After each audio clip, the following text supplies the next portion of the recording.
Hi everyone, in front of me I've got POCO M5s and let me share with you how to clear credentials on this device.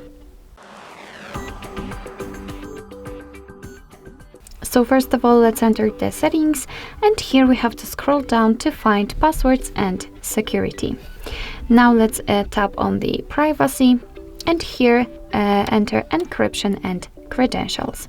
And as you can see right here, almost at the very bottom, we've got the option we're looking for, so let's tap on it and tap on OK. And as you can see, the credential storage has been erased successfully. What's more, here we've got the evidence. We just cannot tap on this option again, at least right now. And be aware that if you've got any kind of screen lock or reset, then your device will ask you to enter it in order to confirm the whole step. So basically that's all. This is how to clear credentials in your POCO M5s. Thank you so much for watching. I hope that this video was helpful, and if it was, please hit the subscribe button and leave the thumbs up.